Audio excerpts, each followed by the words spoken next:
que é a questão do endereçamento. Portanto, vimos que o endereço IP na sua versão 4 é constituído por 32 bits, parte desses bits correspondem ao identificador da rede a que pertence aquele IP, os restantes são utilizados para a parte dos hostes. Vamos fazer na ficha prática 4 muitos exercícios com a questão do endereçamento.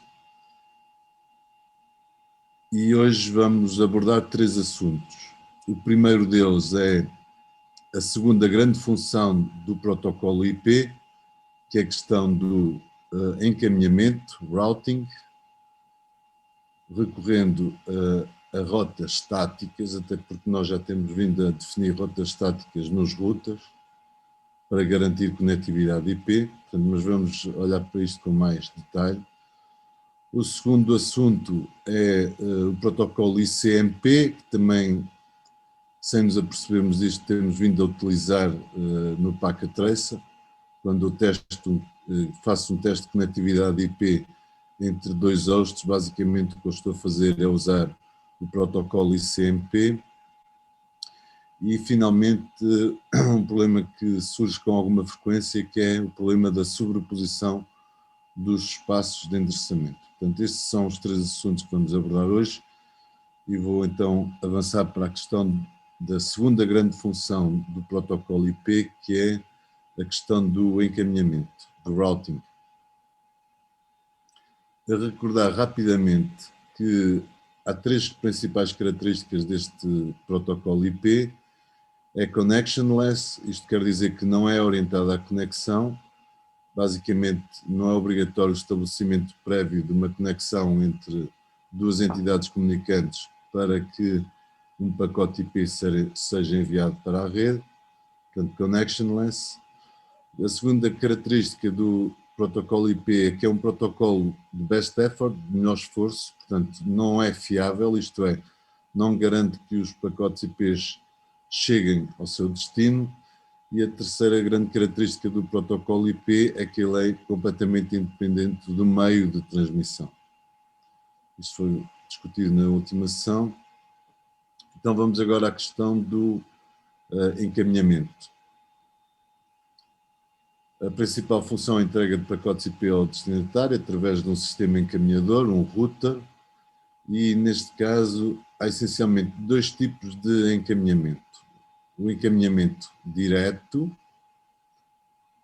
e este encaminhamento direto corresponde à situação em que a rede do destinatário é igual à rede do remetente, portanto o remetente aqui naturalmente é quem envia o pacote IP e o destinatário é a quem se destina o pacote IP.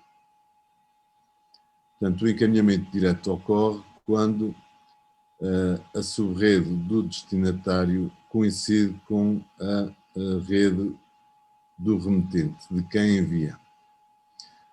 No caso de estas 2 redes ou subredes, destinatário e remetente, não coincidirem, dá-se o processo de encaminhamento indireto, indirect routing, ou encaminhamento indireto.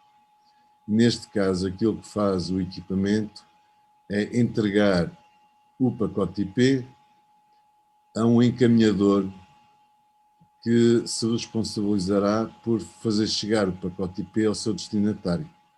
Aquilo que é designado por next hop, o próximo salto, okay? E na perspectiva do remetente, de quem envia, depois de ele chegar à conclusão que aquele destinatário não faz parte da sua rede IP, ou seja, do seu espaço de endereçamento, a única coisa que ele faz é ter a preocupação de entregar aquele pacote IP a alguém na rede, que é um encaminhador, que se responsabilizará por entregá-lo ao destinatário. Quem envia não se preocupa com mais nada.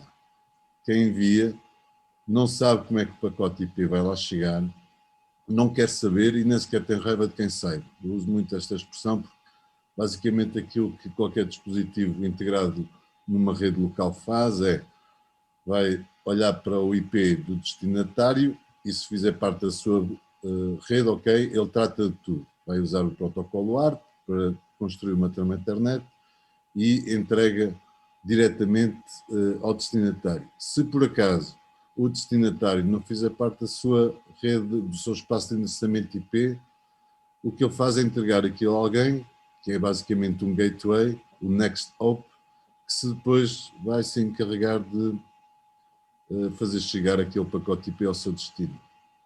E o remetente não quer saber como é que ele chega lá, só tem que saber que no caso de não fazer parte da sua rede IP local, digamos assim, pá, entrega um gateway a um router e depois o router lá fará chegar aquele pacote IP ao seu destinatário. Portanto, a função de encaminhamento acontece ao nível da network, okay, do protocolo IP, e aqui que entram os routers. Eu recordo que estas duas camadas de ligação e física são da responsabilidade dos hubs e dos switches. Okay? E depois, quando eu estou na camada de network, então entro com encaminhadores, routers. Basicamente, aquilo que cada router tem, aliás, cada router e cada dispositivo de rede tem, é uma tabela de rotas de encaminhamento. E essa tabela de rotas de encaminhamento tem vários parâmetros. Cada uma dessas linhas da tabela de rotas de encaminhamento tem uma rede de destino, portanto, que é um endereço sob a forma de notação decimal, portanto, sempre é o ID da rede de destino, a máscara dessa rede de destino, okay? E depois o next hop, ou o próximo router, no caso de o sistema ter que sair da rede para fazer chegar o pacote IP ao seu destino. Eventualmente tem uma métrica que é um custo associado à rota, mas para nós neste contexto não vamos falar muito sobre a métrica, porque isto são contas de outro rosário, nomeadamente o rosário que vocês vão percorrer em redes de comunicação 2. O conceito de Default Gateway, que tanta vez já usámos nas aulas práticas, é que o nosso encaminhador por omissão, router por omissão. Okay? Portanto, mas basicamente termos presente que o processo de decisão de encaminhar um pacote IP tem sempre a ver com uma tabela de rotas de encaminhamento. A tabela de rotas de encaminhamento tem várias colunas, tem várias linhas. Cada uma dessas linhas é constituída por uma rede de destino, uma máscara de rede dessa rede de destino e depois, eventualmente, o IP do próximo router ou next hop a ser utilizado se alguém quiser remeter um pacote IP para aquela rede de destino.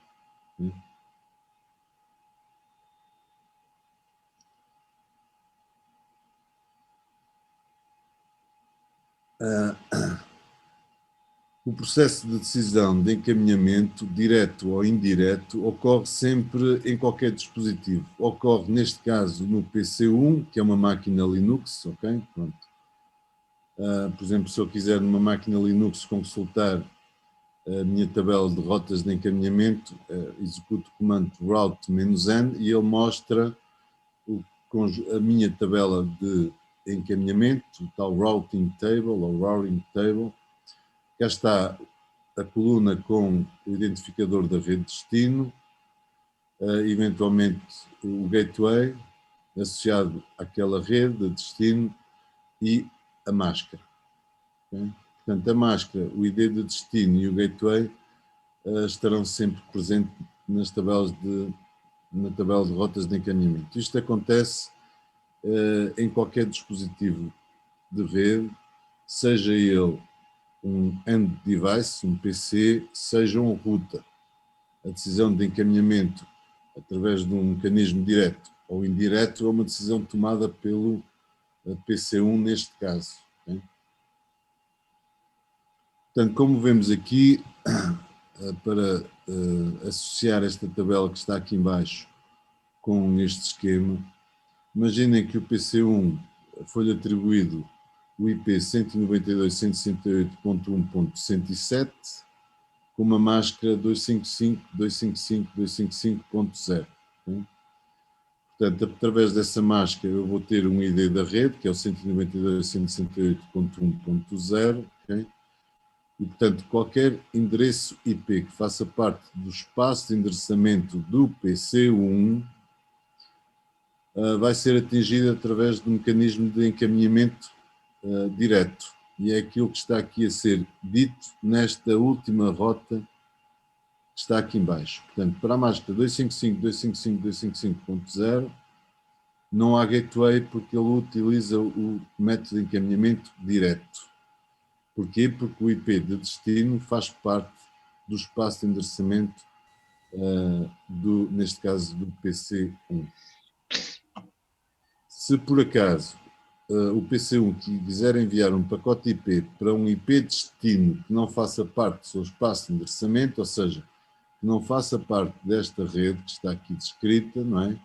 Barra 24, o que ele vai ter que fazer é enviar esse pacote IP para o gateway.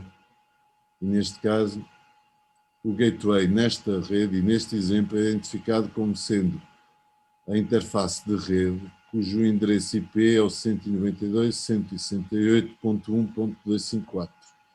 E é aquilo que está aqui dito nesta primeira linha da tabela. Todo o tráfego, isto 0.0.0.0 é todo o tráfego que não faça parte do seu espaço de endereçamento IP, vai usar o Next Hop, o Gateway 192.168.1.254.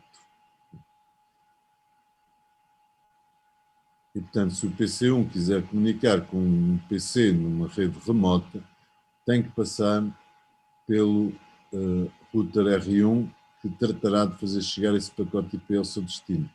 Como o PC1 não quer saber e não tem raiva de quem sai. Só sabe é que se o IP destino não fizer parte da sua rede, IP local envia para o gateway, ou Next Hop.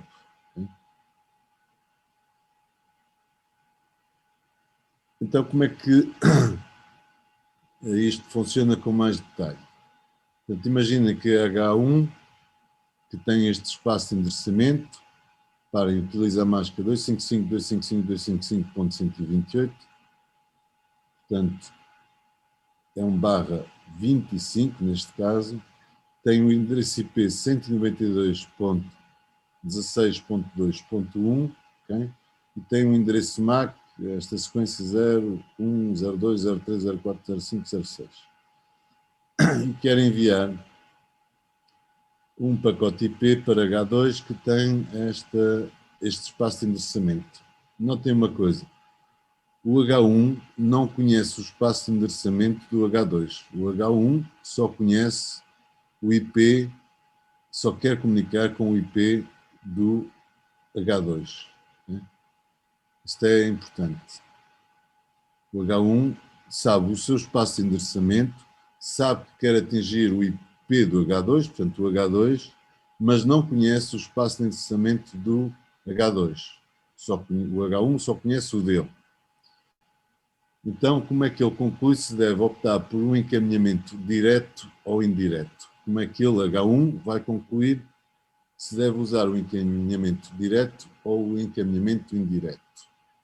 No caso de ser o encaminhamento direto, não há problema nenhum, o H1 resolve tudo. Porquê? Porque neste caso o H2 fará parte da sua rede, do seu espaço de endereçamento IP.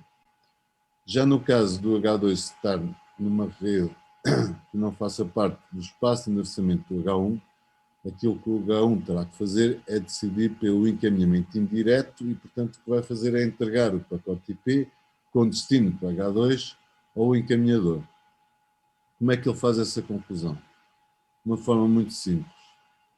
Este é o remetente, o H1, que tem o seu endereço IP, que está aqui expresso até em binário. Okay? E faz um AND bit a bit com a sua máscara, que é o 255.255.128, certo? Que é o equivalente a um barra 24, portanto aqui é barra 25. E determina o seu ID de rede, que dá 192.116.2.0. E agora, aquilo que o H1 vai fazer é pegar no IP de destino e faz exatamente a mesma operação. Portanto, o IP de destino é o 192.16.2.65, faz um AND bit a bit com a sua máscara, a máscara do remetente, que é aquela que ele conhece, a máscara do remetente sempre, e vai chegar a um valor do identificador da rede. E este identificador da rede é 192.16.2.0. Então conclui que estão no mesmo espaço de endereçamento. E neste caso vai optar pelo encaminhamento direto. Porquê? Porque estão na mesma rede, estão no mesmo espaço de endereçamento. Okay? Bom, mas para que o pacote IP seja injetado na rede, o H1 tem que saber o endereço MAC de H2. Se já o souber, utiliza. Se não o souber, recorre ao protocolo ARP, que já aqui foi falado, que é uma forma de obter o endereço MAC que está associado a um determinado endereço IP. Portanto, o que acontece é o H1 envia para a rede a trama internet para broadcast, okay, para broadcast ao nível do endereço MAC, a perguntar quem é que tem o IP 192.16.265. E se a máquina H2 estiver ativa, vai receber esta trama ARP request e vai responder. O H2 envia para a rede a trama Ethernet, agora unicast, direcionada diretamente para o endereço MAC de H1, a dizer, olha, sou eu que tenho esse IP, o 2.65, e o meu endereço MAC é o A1, A2, A3, A4, A5, A6. E, portanto, esta informação é recebida pelo H1 e, portanto, o H1 já consegue construir uma trama Ethernet em que tem como endereço de destino MAC o de H2, o endereço MAC de origem, o seu endereço, que é este aqui, e depois vem o cabeçalho do pacote IP, que é o IP de quem envia, o IP do remetente e o IP do destino. E esta trama chega ao H2, o H2 valida o endereço MAC de destino, portanto conclui que é para ele, vai extrair a informação do IP, o IP é o dele e, portanto, vai tratar destes blocos de dados, que se por acaso for um pacote de ICMP, aquilo que vai fazer o H1, o H2 depois é responder com o mesmo bloco de dados. Portanto, isto é o que acontece como resultado da decisão do encaminhamento direto, ou seja, o IP destino faz parte do espaço de endereçamento do IP remetente. Mas faço notar mais uma vez, ele chega a o H1 chega a essa conclusão porque o que ele fez foi determinar com a sua máscara qual é o ID da rede de destino. E se é igual, conclui que estão na mesma rede. Então, neste caso, utiliza o mecanismo de encaminhamento direto. A outra hipótese é aquela que está aqui descrita, que é o IP de H2 não pertence à mesma rede. Portanto, tenho aqui a rede 192.16.2.0, okay? Este H1 tem o IP 192.16.2.1, com esta máscara, a mesma máscara há pouco, okay?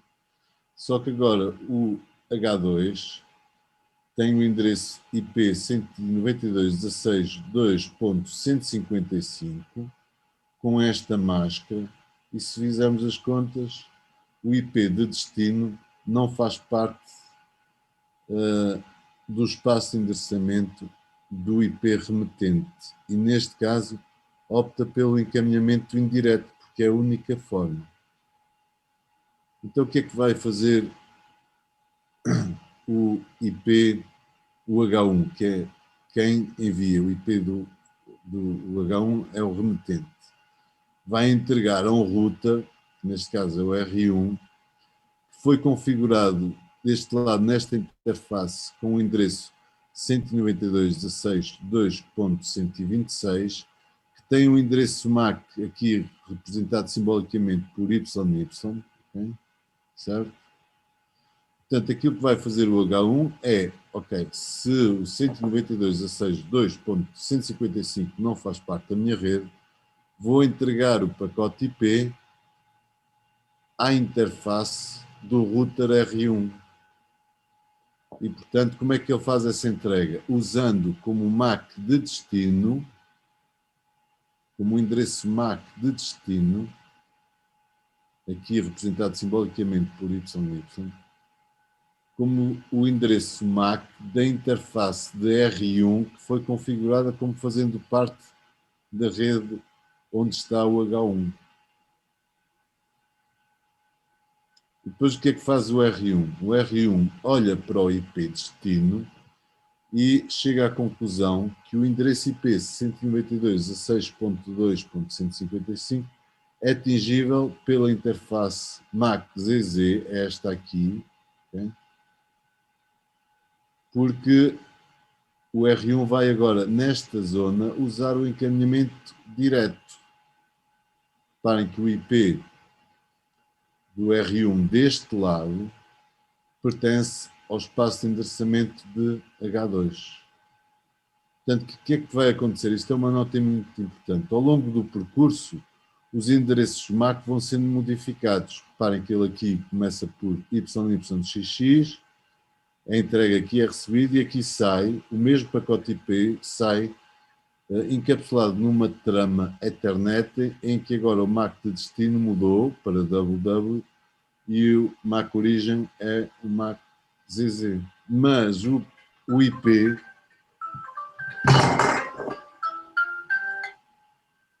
desculpa, mas o IP origem e o IP destino mantém sempre o mesmo. Portanto, aquilo que vai mudando ao longo do caminho percorrido por um pacote IP são os endereços MACs de origem e de destino onde o pacote IP está a ser encapsulado. Portanto, reparem, deste lado o H1 optou pelo encaminhamento indireto, entregando o gateway dele, e deste lado o R1 entregou aquele pacote IP através do encaminhamento direto. Porquê? Porque o IP destino faz parte da sua rede configurada nesta interface deste lado. Não sei se há alguma questão que queiram colocar. Isto é que é crítico percebermos. Se percebemos este mecanismo, portanto, eu recordo este do encaminhamento direto e como é que se chega à conclusão que se deve usar o encaminhamento direto, okay? E o processo ARP a funcionar para obter o endereço MAC de um determinado endereço IP, e este do encaminhamento indireto. O encaminhamento indireto basicamente é construir o pacote IP com IP origem e IP destino e depois encapsular esse pacote IP numa trama Ethernet em que o endereço MAC de destino agora é o endereço MAC da interface de rede que tem o IP que é o gateway de saída, a porta de saída, o next hop. Se percebemos isto, percebemos qualquer princípio de encaminhamento. E agora pergunto se tem alguma questão que queiram ver esclarecida sobre a questão do encaminhamento direto ou encaminhamento indireto.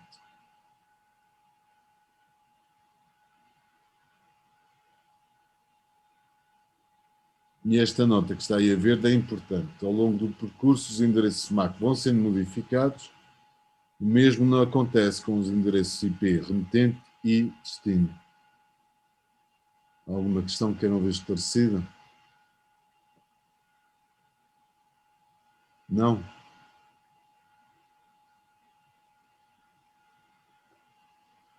Alguém que não tenha entendido isto? Não. Alguém que tenha entendido isto? Toda a gente, pelo visto. Sim, sim. Sim. Sim? É, sir. Bem, se percebermos isto, epá, resolve qualquer problema de encaminhamento IP. Portanto, resumindo, ou é direto, porque o IP destino faz parte do seu espaço de endereçamento, ou é indireto. Então tem que entregar aquele pacote IP ao next hop. Okay? Portanto, basicamente aquilo que fazem os routers é olham para o IP destino, consultam a sua tabela de rotas de encaminhamento e vão determinar a quem entregar aquele pacote IP. Os hosts, que é aqui representados pelo H1, o que fazem é olham para o IP destino e vão ver se aquele IP destino se faz parte do seu espaço de endereçamento IP. Se fizer, utiliza o mecanismo de entrega de pacote por encaminhamento direto.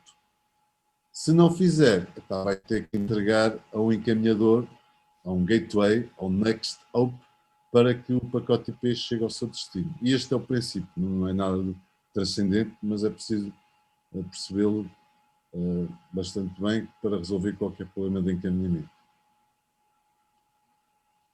Então vamos tentar agora descrever o algoritmo de decisão de encaminhamento o mais genérico possível. Vai funcionar quer para PCs, para end devices, para hosts, quer para routers. Epá, o algoritmo é sempre o mesmo, sempre. Eu já vou apresentar esse algoritmo, mas basicamente o que eu tenho é nos routers a decisão de encaminhamento dos pacotes IPs tem por base a tabela de rotas de encaminhamento. Cada rota da tabela contém o endereço da rede destino, o destination, tem a máscara dessa rede, o genmask, que está nesta coluna aqui, okay?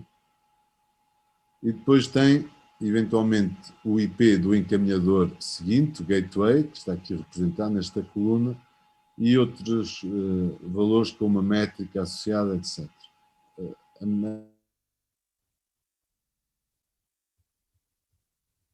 A questão da métrica, porque já não vou pensar no melhor caminho, no caminho mais rápido, pá, esses são contas do outro usuário, portanto agora tenho a minha conexão instável, espero que me estejam a continuar a ouvir. Então vou tentar descrever o algoritmo de encaminhamento.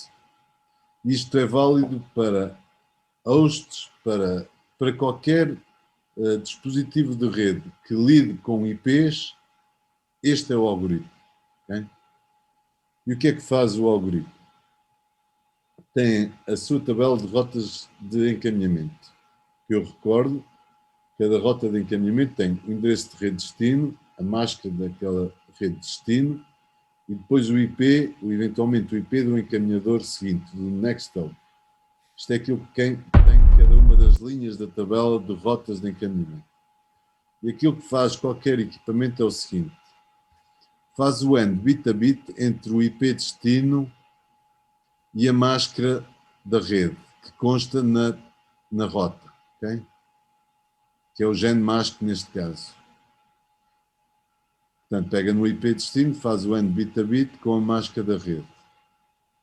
E se o resultado desta operação AND bit a bit entre o IP destino e aquela máscara de rede for igual ao destino que consta na linha daquela rota, ou seja, for igual a este destination, aquilo que faz o algoritmo de encaminhamento é marcar aquela rota como elegível, mas ainda não acabou o processo de decisão. Okay? Portanto, se isto acontecer, ele em princípio vai encaminhar aquele pacote IP para aquele gateway, para aquela rota. Isto é em princípio. Se nenhuma das rotas verifica a condição, o router vai enviar uma mensagem ICMP para o IP origem a dizer, olha, tu fizeste-me chegar um pacote IP com determinado IP destino, mas eu não sei onde é que está aquela rede, portanto o destino é inatingível, unreachable, ou não consigo atingir aquele host, ou aquela rede não é atingível porque eu não a conheço. E tipicamente o que acontece é, neste caso o router, envia uma mensagem ICMP para o IP origem com esta informação, olha, não conheço, não te posso ser útil, mas eu não resolvo a questão de fazer chegar este pacote IP com este IP destino ao sítio correto. No entanto, há situações em que mais do que uma rota verificam este critério que está aqui.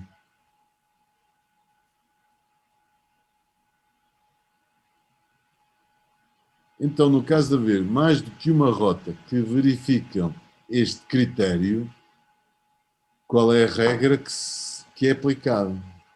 E a regra é a regra designada por longest net mask, ou seja, depois de identificar quais são as rotas que são elegíveis, vai escolher a rota que apresenta a máscara maior. A máscara maior aqui entendida como uma máscara que tem o maior número de bits a 1. É a regra longest net mask. E agora vou tentar aplicar este algoritmo a um host que foi configurado. Se olhar para aqui, ele pertence a este espaço de endereçamento que está aqui, que é um 192.168.1.0/24. Portanto, aquilo que é feito é o seguinte: se o IP origem for o 192.168.3 com esta máscara e o IP destino for o 192.168.1.10, ele pega neste IP destino, faz o AND bit a bit com esta máscara, que é a primeira linha da tabela, ok? Isto está tudo zeros, né? O AND bit a bit com 24 zeros dá 24 zeros. Portanto, a primeira conclusão neste processo do algoritmo é, sim senhor, esta primeira linha da tabela é elegível para a decisão de encaminhamento. Portanto, está aqui. Ok. Depois vai à segunda linha da tabela de rotas de encaminhamento e faz um AND bit a bit do IP destino 192.168.1.10 com a máscara 255.255.255.0, que dá isto como resultado, que coincide com o ID da rede que está nesta segunda linha da tabela de rotas de encaminhamento. E, portanto, neste caso, tenho duas rotas que são elegíveis. A primeira, que iria usar um gateway, e a segunda, que não iria usar nenhum gateway. E, portanto, neste caso, aplica-se a regra da máscara mais comprida. Neste caso, das duas rotas elegíveis, a primeira e a segunda, a rota que apresenta a máscara com o maior número de bits é naturalmente a de baixo. E, portanto, vai decidir-se pelo encaminhamento direto, sem recurso ao gateway. E este é o algoritmo em tudo o que é dispositivo da rede. Portanto, eu tenho uma tabela com rotas. Cada uma dessa linha da tabela tem o ID da rede, a máscara e o IP do gateway, a quem eventualmente eu vou ter que entregar aquele pacote IP. Portanto, para todas as linhas dessa tabela de rotas de encaminhamento, ele pega no IP destino e faz o AND bit a bit com a máscara. E se obtiver um resultado que coincide com o ID da rede, marca essa rota como elegível. E, portanto, faz isso para todas as rotas de encaminhamento. Portanto, depois de percorrer a tabela de rotas de encaminhamento, ou há apenas uma rota elegível, o problema está resolvido, ou então há mais que uma, que é o caso que está aí demonstrado. Havendo mais que uma, o algoritmo decide-se pela rota que apresenta a máscara com maior número de bits a 1, que é a máscara mais comprida, se quisermos, a máscara de maior dimensão. E é assim que funciona o algoritmo de encaminhamento. Portanto, para todas as rotas da tabela, se o IP destino com AND bit a bit com a máscara daquela rota coincidir com o identificador do destino daquela rota, então elege essa rota como possível. no final de ter varrido toda a tabela. Se tiver mais que uma rota elegível, decide-se por aquela rota que tiver o maior número de bits, a máscara com o maior número de bits a 1. Alguma questão sobre o algoritmo? Não?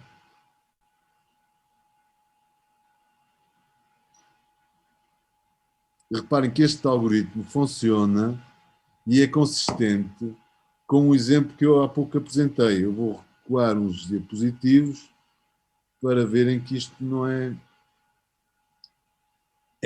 sempre válido. Reparem, quando eu aqui descrevi que H1 pretendendo enviar um pacote IPv4 para H2, ele chegou à conclusão que o IP do H2 está na sua rede. O que ele fez foi pegar no IP destino e usar a máscara do remetente. Okay? Portanto, isto é consistente com este algoritmo. É consistente com este algoritmo. É evidente que há sempre um default gateway em qualquer PC, certo? Há sempre uma entrada destas na tabela de rotas de encaminhamento. E isto significa, basicamente, nesta primeira linha, todo o tráfego que não faça parte do seu espaço de endereçamento que vais mandar para o gateway. Mas este algoritmo aplicado a estas máscaras elegem quer esta linha como possível, quer a de baixo como possível. Mas neste caso, depois de ter as duas rotas detectadas como elegíveis, escolhe a rota cuja máscara tem maior número de bits e, portanto, faz aqui o encaminhamento direto. Sim, talvez, não.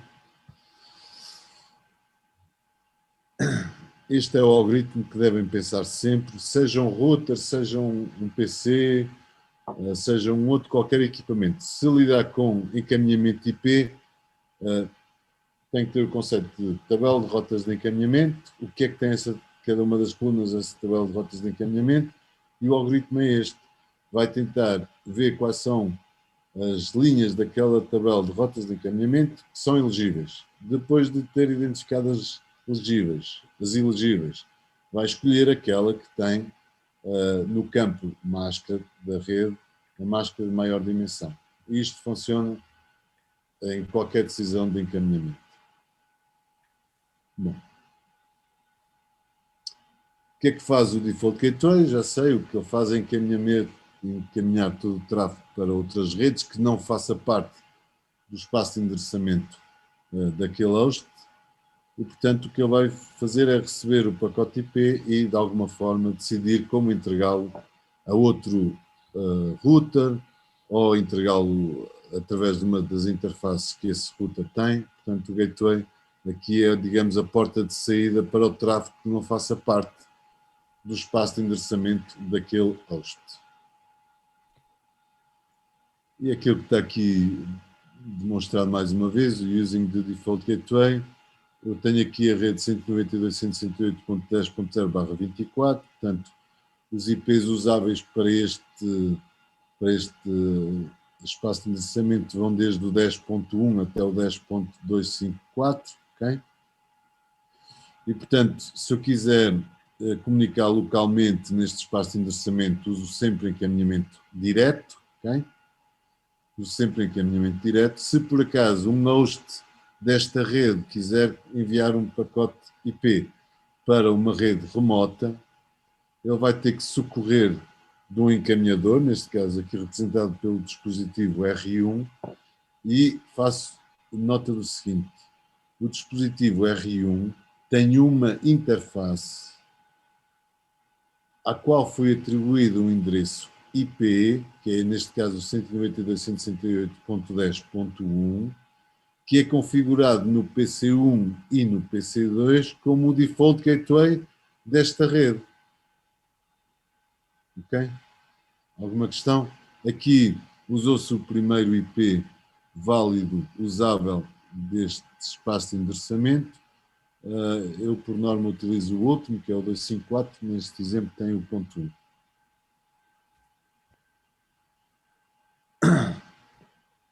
Mais alguns exemplos. Pinging a localhost, portanto, neste caso, é enviar um pacote ICMP para um IP destino que faz parte da sua rede, perdão. Portanto, há aqui um switch, isto é a rede de 192.168.0/24, okay? E, portanto, se o PC1, que é o ponto 10, quiser enviar um PDU para o PC2, que é o ponto 11, ele faz uso do encaminhamento direto. Okay? Se por acaso o PC1 quiser enviar um pacote IP para, por exemplo, o PC3, que faz parte da rede 192.168.11.0/24, okay? O que ele tem que fazer é entregar o PDU à interface deste router R1, que se vai responsabilizar por encaminhar o pacote que aqui recebe com origem no PC1, com o IP destino do PC3, agora na rede 192.168.11.0, vai entregá-lo por esta interface aqui. E é evidente que há no teste de conectividade com um ping, há sempre o ir e o voltar, ok? No caso de ser o localhost, portanto, fazer parte do mesmo espaço de endereçamento, não há problema nenhum, porque o PC2, quando quiser devolver aquele pacote IP ao PC1, vai concluir que o PC1 faz parte do seu espaço de endereçamento e, portanto, o PC2 vai usar o encaminhamento direto na resposta ao pedido, ao envio de um PDU ICMP do PC1. Neste caso aqui, como os dois equipamentos envolvidos, o PC1 e o PC3, estão em redes distintas, em redes IPs distintas, um deles está na rede 10.0, o outro está na rede 11.0. Se o PC1 quiser enviar um pacote IP para o PC3, okay, ele vai ter que entregar esse pacote IP ao seu default gateway, okay, que é este router R1, que tem esta interface gigabit 0/0 com o 192.168.10.1, e este endereço IP aqui será o default gateway de toda esta rede, okay, de toda esta rede. O router R1 pega no pacote IP, olha para o IP destino e conclui, olha, eu consigo atingir este IP através da minha interface gigabit 0/1 e, portanto, através de um ARP obtenho o endereço MAC deste PC3, este responde, toma lá o meu endereço MAC, e agora o R1 já consegue construir uma trama Ethernet e fazer chegar o pacote IP ao PC3. Naturalmente que o PC3 e o PC4, como fazem parte da rede 11, e para garantir conectividade é sempre nos dois sentidos, o que é que vai ter que acontecer? O PC3 e o PC4, que fazem parte desta rede, vão ter que ter configurado o IP Default Gateway para eles como sendo este 192.168.11.1, que é para depois, quando o PC3, ao receber um PDU do PC1, devolver o mesmo PDU, mas em sentido contrário, ele vai concluir que não faz parte deste espaço de endereçamento, vai usar o encaminhamento indireto, portanto vai ter que usar o Default Gateway, que será este IP desta interface, para entregar o pacote IP de resposta ao R1, que o fará chegar ao PC1. E tem aqui o mesmo exemplo, portanto isto é exatamente o mesmo exemplo, agora feito no Packet Tracer. E, portanto, eu para garantir conectividade entre estes quatro equipamentos, PC1, PC2, PC3 e PC4, tem aqui as configurações que eu tive que fazer em cada um deles. Okay? Portanto, o PC1 tem um endereço IP 192.168.10.10, com uma máscara /24 e com um default gateway que é o 192.168.10.1, que é este aqui. Okay? O PC2, a mesma coisa, quer como default gateway, quer como máscara, o que é que muda? O IP, que tem que ser distinto. Né? Na outra rede, o PC3 e o PC4 fazem parte da rede 192.168.11.0/24 e tem que ter configurado o seu default gateway como sendo o endereço IP que eu tiver decidido atribuir à interface do router R1, que vai garantir a interligação destas duas redes IPs e, portanto, dos 4 equipamentos.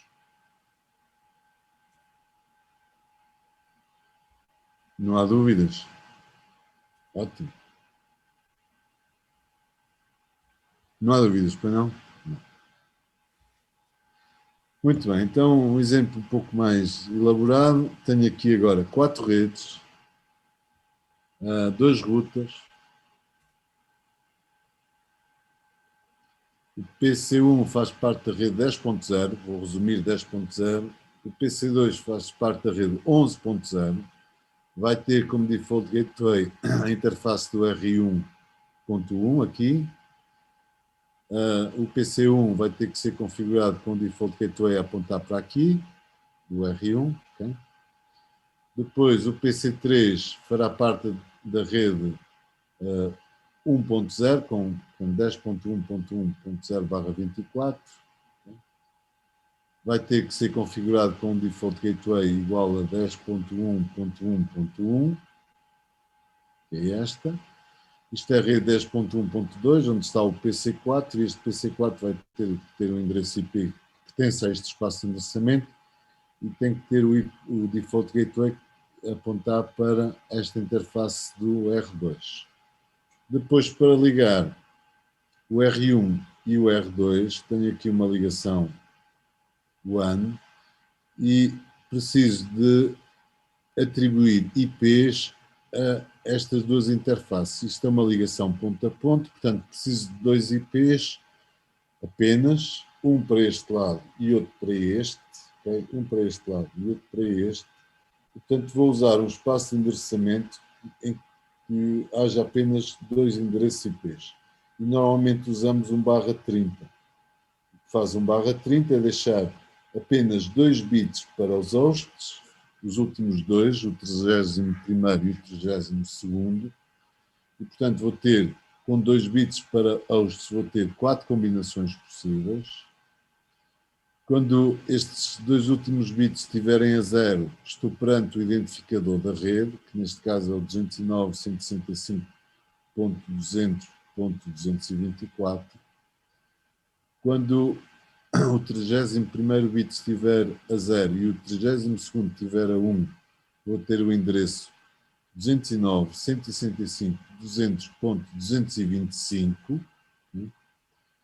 Quando o 31º bit estiver a 1 e o 32º estiver a 0, tenho o endereço 209.165.200.226 e decido atribuir o 225 a este lado e o 226 a este lado.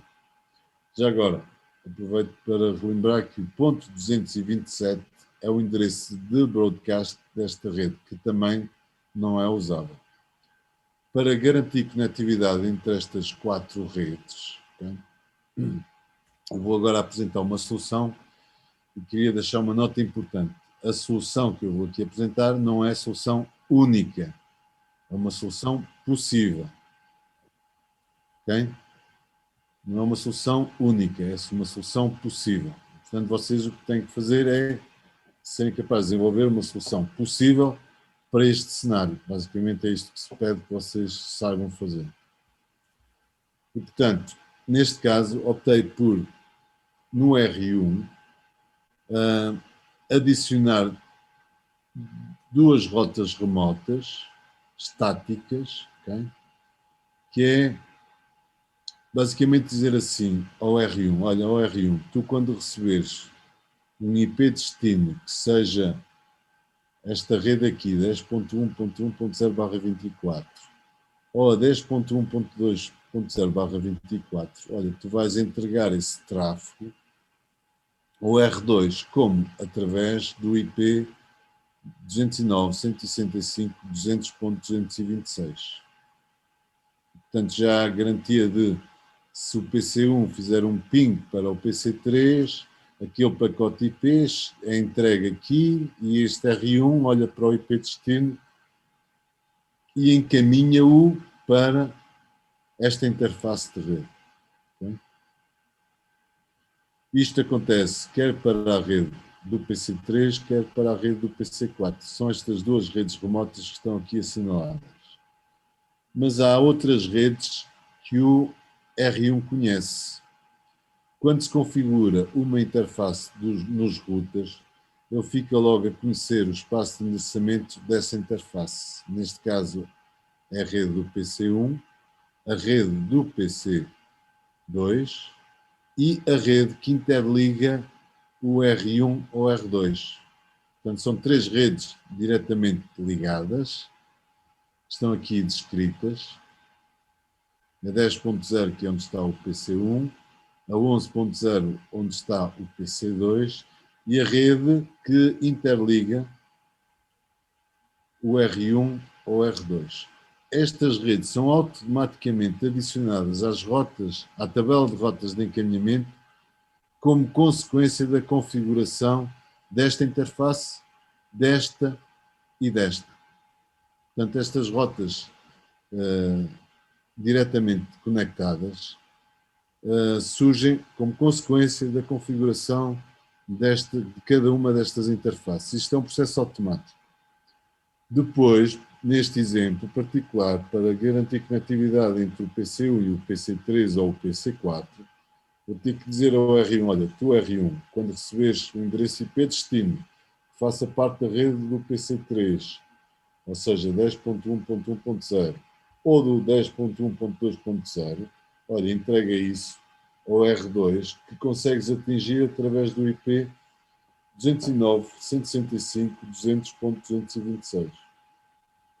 Mas também, como há sempre o ir e voltar, o que é que eu tenho que fazer no R2?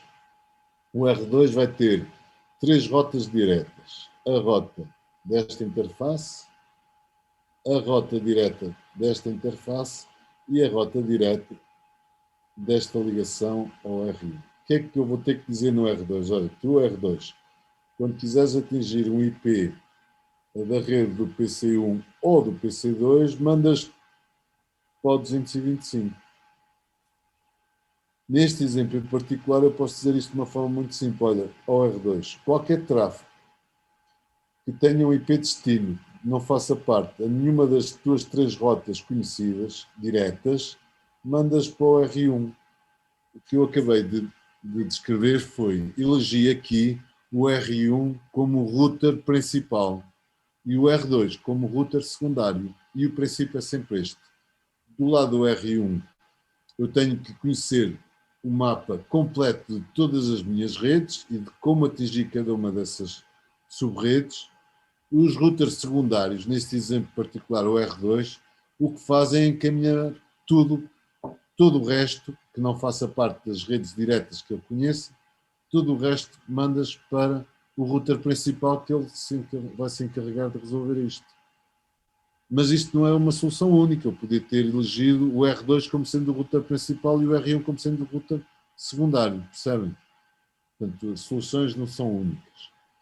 Isto no Packet Tracer, eu convido-vos a fazerem isto depois no Packet Tracer, portanto têm aí todas as configurações necessárias, já sabem fazer isto tudo. O que é que eu tenho que fazer? Portanto, a tabela de rotas de encaminhamento para o R1 tem 3 Cs, que são as tais diretamente conectadas, okay? Que é a rede 10.0 do PC1, que está aqui, a 11.0 do PC2. Isto resultou da configuração desta interface e desta, e também a rede 209.165.200.224/30, que resultou da configuração desta interface com o IP 225. Okay?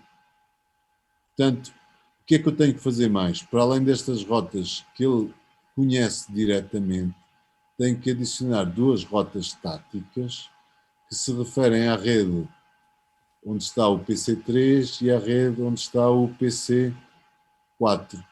E entregas isso a quem? ao Next Hop IP, que é o ponto 226, que é o IP aqui desta interface. Isto é a tabela de rotas, portanto, são as configurações para o R1. Para o R2, está aqui esta solução, que é basicamente o espelho do R1. O R2, o que é que eu configurei? Também não é solução única, atenção. Portanto, este espaço de endereçamento é diretamente conhecido nesta linha, onde está o PC3. Esta linha da tabela de rotas de encaminhamento é o resultado da configuração desta interface, aqui. O resultado da configuração desta interface introduz aqui esta rota diretamente conectada, tendo usado o IP 226, e depois tem que dizer, de forma, através de uma rota estática, olha, para atingires a rede 10.0 mandas para o 225 e para atingires a 11.0 também mandas para a 225. Eu podia ter substituído isto com uma rede 0.0.0.0, 0.0.0.0 com máscara a mandar para este endereço IP. Fica o desafio, ok? Portanto, vocês podem fazer isto no Packet Tracer para testar se isto corresponde à verdade, se isto funciona, se há conectividade, se não há. Não é só olhar para isto e chegamos à conclusão que isto funciona. Duvidem sempre daquilo que eu vos apresento. Tenham isso como princípio.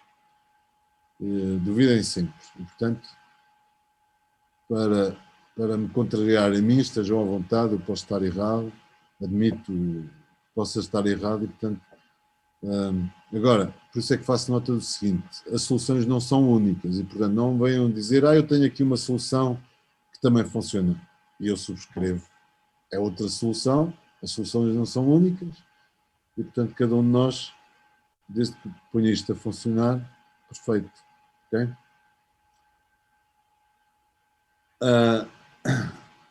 Na ficha prática 3 tivemos acesso à linha de comandos do Cisco iOS e há lá um comando que é show IP route, ok?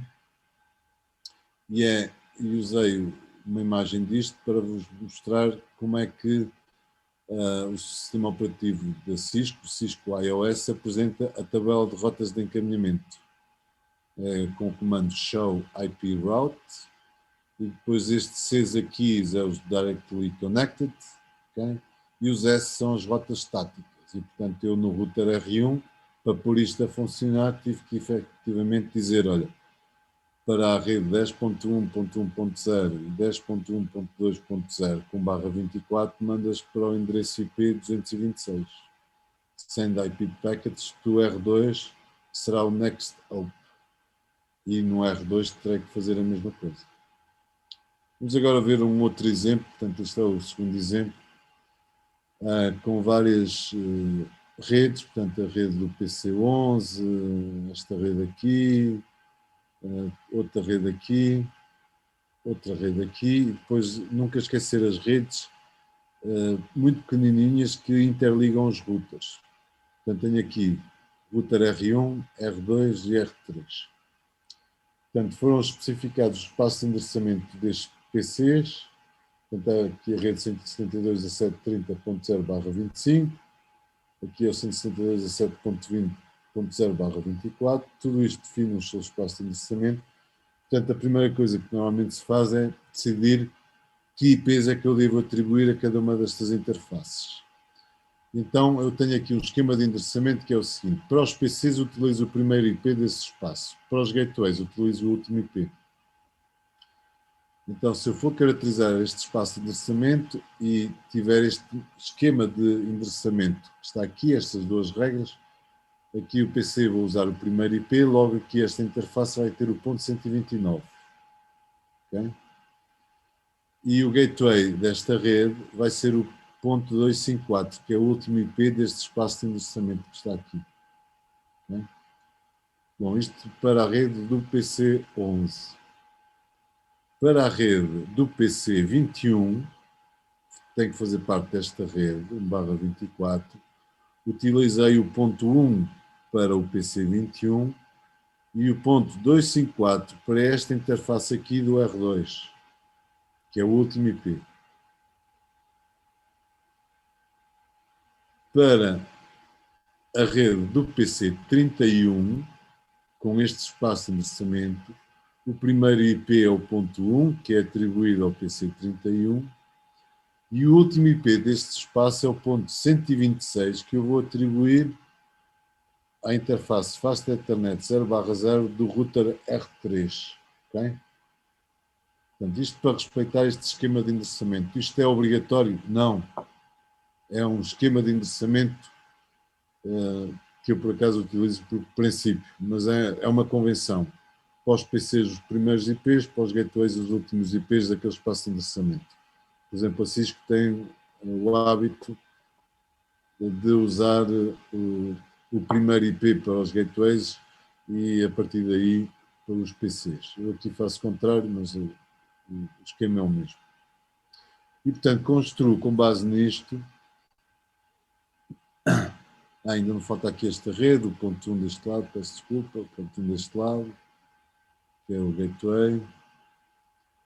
Depois, na ligação destes do R1 para o R2, vou aqui usar o 192.168.1.4/30, dá-me dois IPs, o ponto 5 é atribuído aqui, o ponto 6 é atribuído aqui, podia ser ao contrário, reparem, podia ser aqui o ponto 6, aqui o ponto 5, pá, isto é escolha nossa. Okay? Depois, na interligação entre o R2 e o R3, utilizo o 192.168.1.0/30, isto dá-me dois IPs, é o ponto 1 que eu decidi atribuir deste lado e o ponto 2 que eu decidi atribuir deste lado. É uma decisão minha, para este exemplo. Não é? Podia ser ao contrário, podia. Okay? E, portanto, resulta neste espaço, neste mapa de endereçamento. E, por exemplo, o PC11 foi atribuído o primeiro IP, 129, com esta máscara, o broadcast é este, e o gateway será aqui este, que é esta interface aqui.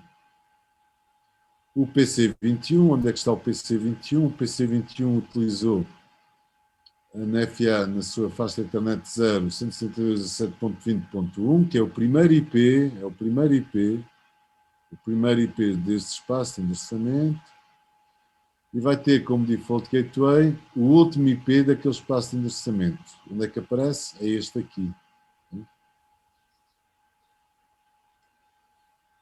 Depois, para o PC31, usei o primeiro IP para o PC31, 30.1, que está aqui, e o gateway deste será o 162.17.30.126, que é o último IP deste, e é atribuído à faixa internet 0/0 do R3. Portanto, isto é o esquema de endereçamento obedecendo a estes princípios. E a partir de agora, vou ter que configurar as rotas de encaminhamento em cada um destes routers, okay? Para haver conectividade entre todos estes dispositivos. Solução para isto? Possível. Ora, para o R3 é simples. Epá, todo o tráfego que chega ao R3, que ele não conhece, manda para onde? Para o R2. Através de que IP? O ponto 1. Isto está nesta rota estática. Estão vendo? Nesta primeira rota estática. Todo o tráfego que não faça parte das redes diretamente ligadas manda para o R2. Interface FA0/1.1. Depois há duas rotas da tabela que são as Cs diretamente ligadas a esta rede,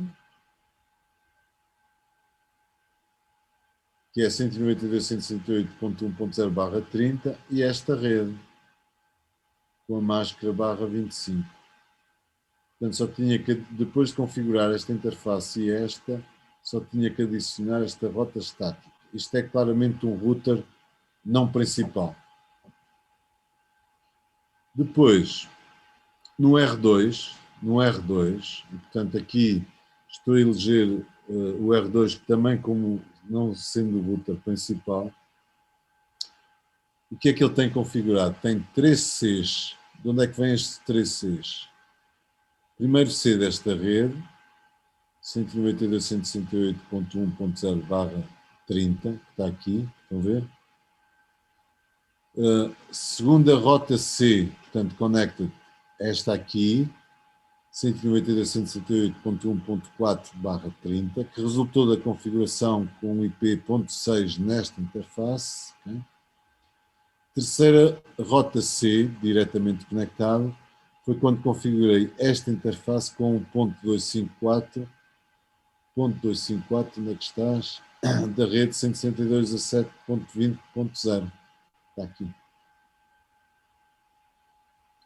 E agora, na perspectiva do R2, ele tem que pensar assim, bom, eu não sou o router principal e, portanto, todo o tráfego que não fizerem parte das minhas redes C, eu mando para o R1. Através de que interface, através de que IP, através do ponto 5. Isto é esta rota estática que está aqui. Certo? Bom, mas não chega, porque o R2 agora não é o router principal, mas é um router que, se quisermos, hierarquicamente é superior ao R3. O R3 estava lá para o fim da árvore, se quiser. Mas o R2 tem que ser responsável pelo encaminhamento dos pacotes IPs que se destinam à rede do PC31. E, portanto, tem que ter aqui uma rota estática, quer dizer assim, ó, todo o tráfego que tenha por destino a rede 172.17.30.0/25, vais mandar isto para o R3. E o R3 é atingível pelo 192.168.1.2. E é esta rota estática que está aqui.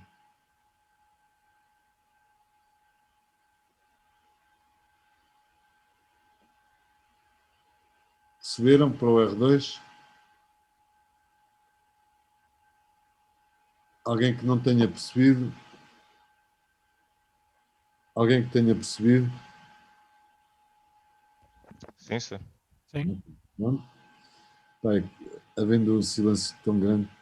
O que é que falta para o R1? O R1 é o nosso router principal, ok? E, portanto, o R1 vai mandar para a internet, que é este 162.17.0.254, todo o tráfego que ele não conhece. Mas o R1 é o router principal.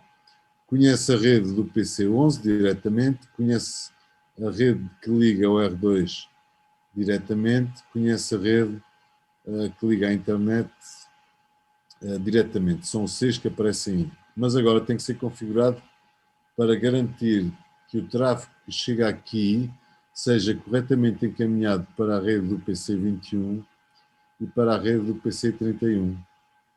E, portanto, ele vai fazer isso como? Entregando esse tráfego para o R2 através do IP 192.168.1.6. São estas 3 rotas estáticas que estão aqui.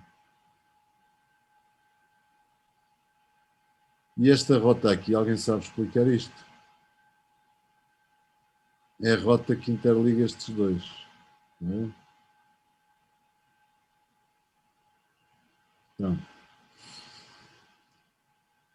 Posso avançar? Sim. Epa!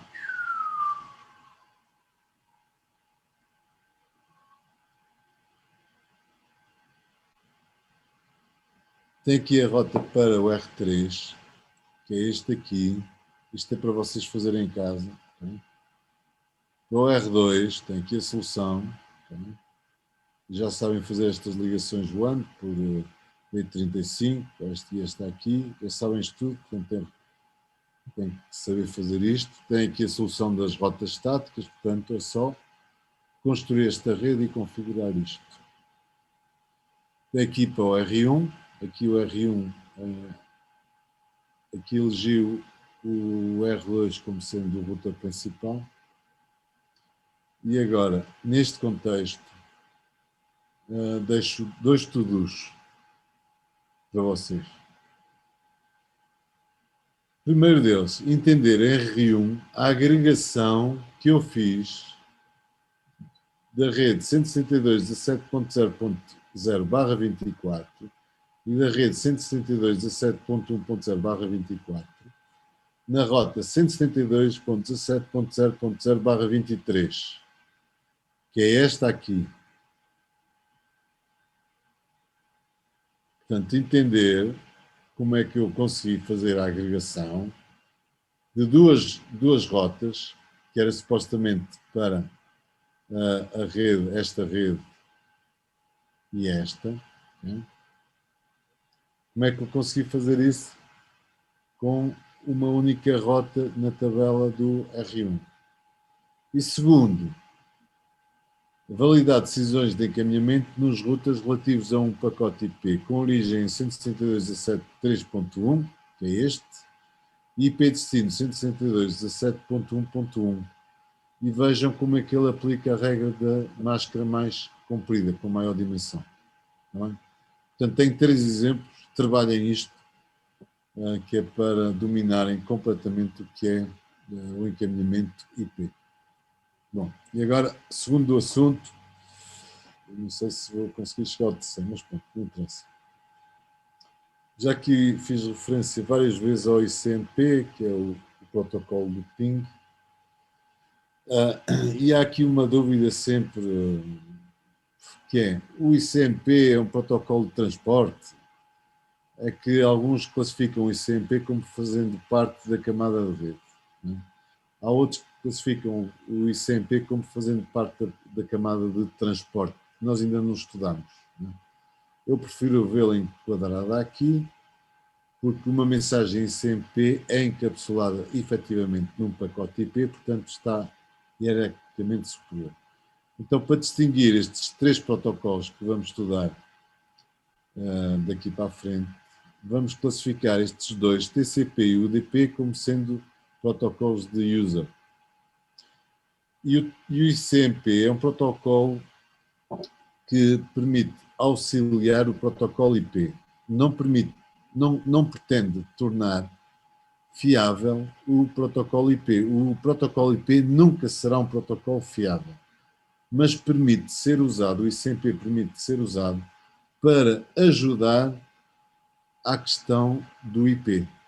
Se há conectividade, se não há, onde é que há o problema, isso é função do sistema, do ICMP. Portanto, chamamos a isto um protocolo de sistema. E assim, para aqueles que defendem que o ICMP está neste nível, aceitamos. Mas eu, pessoalmente, prefiro considerá-lo como sendo da camada de transporte. Qual é o objetivo do ICMP? Eu consigo pingar um outro IP, sim ou não, portanto, se sim, tem conectividade IP para um IP remoto. Mas estas mensagens são mais abrangentes. Há mensagens de confirmação que sim, que o host está ativo e disponível, que o destino ou o serviço é inatingível. Há o Time Exceeded, que é um protocolo interessante, uma mensagem interessante, que tem a ver com o seguinte: cada pacote IP tem um cabeçalho IP que eu apresentei, cuja estrutura apresentei na última aula, e que tem lá um campo que se chama TTL, Time to Live, que é um número. E sempre que um pacote IP chega a um router, aquilo que faz o router é decrementa esse número. E quando esse número atinge o valor 0, ele conclui que o tempo excedeu. Aqui o tempo é assim, um conceito de fuzzy, mas basicamente é o pacote IP passou por tantos routers até chegar ao seu destino, que chegou a um que teve o TTL igual a 0. Então, o que faz o router normalmente é mandar para trás uma mensagem ICMP ou IP do remetente a dizer assim, olha, o TTL deste pacote IP foi excedido e, portanto, não posso fazer mais nada. Portanto, e esta nota é importante. apesar do IP não ser um protocolo fiável, a arquitetura TCP/IP permite um mecanismo de mensagens para serem enviados no caso de haver certos erros. E, portanto, de alguma forma, no ICMP é para ajudar a diagnosticar erros. Okay? Diagnosticar e depois resolver. Fazer um ping para o localhost, portanto, o ping é uma aplicação que usa o ICMP e fazer o ping para o 127.0.0.1 é testar se a camada protocolar TCP/IP está configurada num host. Fazer um ping para o gateway, neste caso aquilo que faz esta máquina, enviar um ping para o 10.0.0.254, que será o seu default gateway, e o router vai, portanto, este PC envia um echo request e o router vai devolver um echo reply. Portanto, há basicamente três tipos de destino, ou ele próprio com 127.0.0.1, ou para um IP local, faz parte do seu espaço de endereçamento, ou para um IP remoto. Isto é a estrutura do pacote ICMP. São os valores para este byte do type e para este byte do code, permitem fazer distinção entre um echo request e um echo reply. Portanto, se for 80, é um echo request e a resposta será um echo reply com o valor 00. Outros valores, quando o type é 3, depois posso ter aqui um 0, quer dizer network. Se for 1 é host, 2 protocolo, 3 port, 6 network and null, 7. Portanto, tudo isso são números que estão devidamente parametrizados. Depois há outras mensagens que são mais interessantes, que é, por exemplo, este type 4, e acontecem quando? Quando o tráfego chega a um router e o router começa a ter problemas na gestão desse tráfego, porque está exacerbado o trabalho, ele começa a enviar mensagens para trás e dizer assim, epá, calma lá que eu tenho tanto trabalho que não consigo responder como deve ser. E, portanto, baixem o ritmo com que me estão a enviar os pacotes IPs, porque eu não tenho capacidade de os encaminhar ao ritmo que vocês os estão a enviar. É este source quench. Okay? Depois há aqui uma mensagem muito interessante, mas muito perigosa, que é o redirect, que já vos vou apresentar mais à frente. Depois o time exceeded, quando o TTL atinge o valor de 0. Vamos ver alguns exemplos. Por exemplo, isto é um ping do ponto 162 para o ponto 5. Já está o echo request, o type 8, code 0, e depois o correspondente echo reply, que é o 00. E, portanto, o H1 sabe que o H2 respondeu corretamente, porque ele vai devolver com o mesmo identificador e com o mesmo número de sequência. Isto foi capturado no Wireshark em ambiente real. Agora vamos ver um utilitário muito interessante que utiliza as mensagens ICMP. Portanto, sempre que o pacote IP chega a um router, este decrementa o TTL. Portanto, quando o H1 envia um pacote para o H2, como o IP do H2 não faz parte da rede do H1, ele vai mandar para o router R1, okay? E este pacote IP faz com TTL igual a 1. Portanto, quando o TTL chega aqui, ele é decrementado e o R1 devolve para trás, olha, exceeded type 11. Depois o H1 vai voltar a enviar o mesmo pacote IP, mas agora com TTL de 2. Portanto, quando passa no R1, ele é decrementado, passa a valer 1. Chega aqui, atinge o valor 0. E este R2 vai responder para trás a dizer assim, olha, TTL exceeded. Mas qual é o interesse disto? É que quando o R1 responde, ele envia o seu endereço IP desta interface. Estão a ver? Quando o R2 responde, ele envia o seu endereço IP daquela interface. Portanto, quando o TTL é igual a 3, ele consegue dar 3 saltos, 1, 2 e 3, chega ao destino e vem o echo reply. Para que é que isto serve? Para fazer o traçado das rotas. E como isto está a acabar, eu não vou deixar este diapositivo especificamente para a próxima aula, porque isto exige muita descrição, que é o ICMP Redirect. Portanto, na próxima aula, 2 a 8, a primeira coisa que irei fazer é explicar este diapositivo. Como está a acabar, portanto, eu não gosto de entrar no tempo das aulas seguintes. Vou acabar com... Deixa-me só ter uma ideia disto. Isto é o traço ruta. Ei, tanta coisa.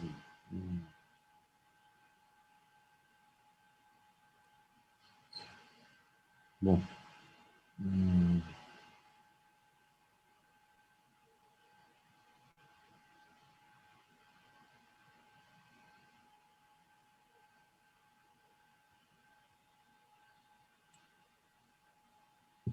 Então, isto termina ao meio-dia, faltam 2 minutos.